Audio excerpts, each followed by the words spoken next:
আসসালামু আলাইকুম, welcome back to my channel Shammi cooking and blog. আশা করছি সবাই ভালো আছেন। শুকর আলহামদুলিল্লাহ, আমি আল্লাহর অশেষ রহমতে ভালো আছি। তো আজকে আমি আপনাদের জন্য একটা রেসিপি নিয়ে চলে এসেছি। আশা করছি আপনাদের অনেক ভালো লাগবে। তো এখানে আমি একটা কড়াইতে পরিমাণ মতো তেল দিয়ে দিয়েছি। তেলটা গরম হয়ে গেলে এখানে আমি চিংড়ি মাছ ছেড়ে দিব। আমি এখানে কিছুটা বড় সাইজের চিংড়ি মাছ নিয়ে নিয়েছি। একটু লবণ হলুদ দিয়ে মাখিয়ে এগুলোকে এখন একটু ভেজে নেব। খুব কড়া করে ভাজবো না, অল্প একটু হালকা করে ভেজে নেব। তো চিংড়িগুলো আমি এখানে দিয়ে দিয়েছি। এখন উল্টে পাল্টে আমি এগুলোকে ভেজে নিয়েছি। ভাজা হয়ে গিয়েছে, তুলে নিচ্ছি। তো তোলা হয়ে গেলে এখন ওই তেলে আমি বেশ কিছুটা পেঁয়াজ কুচি দিয়ে দিয়েছি। এখন পেঁয়াজগুলোকে ভালো করে নেড়েচেড়ে একটু হালকা করে ভেজে নিব, নরম করে ভেজে নিব। তো এই তো পেঁয়াজগুলো আমার হালকা করে ভাজা হয়ে গিয়েছে। এখন পেঁয়াজের মধ্যে আমি 1 চা চামচ হলুদ গুঁড়ো, 1 চা চামচ মরিচ গুঁড়ো, 1 চা চামচ জিরা আর ধনে গুঁড়ো দিয়েছি।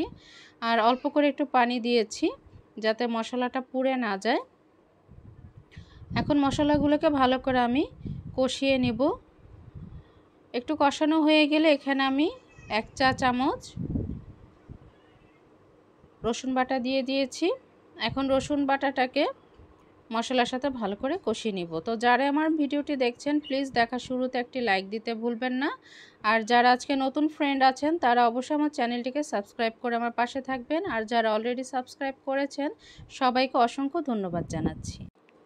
তো এই তো মশলাটা আমার অনেকটা কষানো হয়ে গিয়েছে। আমি এখানে একটু স্বাদ মতো লবণ দিয়ে দিয়েছিলাম আর একটু পানি দিয়ে দিয়েছি। এখন মশলাটাকে আবার ভালো করে কষিয়ে নিচ্ছি। তো মশলাটা একটু ভালো করে কষানোর চেষ্টা করবেন, তাহলে তরকারির টেস্টটা অনেক ভালো আসবে। তো এখন আমি এখানে যে চিংড়ি মাছগুলোকে একটু ভেজে রেখেছিলাম সেগুলো দিয়ে দিলাম। এখন চিংড়ি মাছের সাথে পেঁয়াজটাকে ভালো করে আরেকটু কষিয়ে নেব। চিংড়ি মাছ রান্না করতে বেশি একটা সময় লাগে না।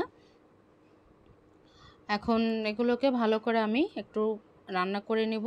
তো এভাবে আপনারা যদি চিংড়ি মাছটা রান্না করেন খেতে অসম্ভব ভালো হয়। আপনারা অবশ্যই ট্রাই করে দেখবেন। ট্রাই করে আমাকে অবশ্যই কমেন্ট বক্সে কমেন্ট করে জানাবেন আপনাদের কাছে কেমন লেগেছে।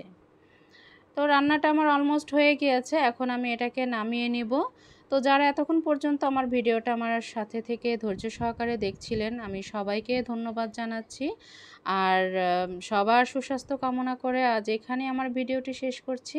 সবাই ভালো থাকবেন, সুস্থ থাকবেন। আল্লাহ হাফেজ। আসসালামু আলাইকুম।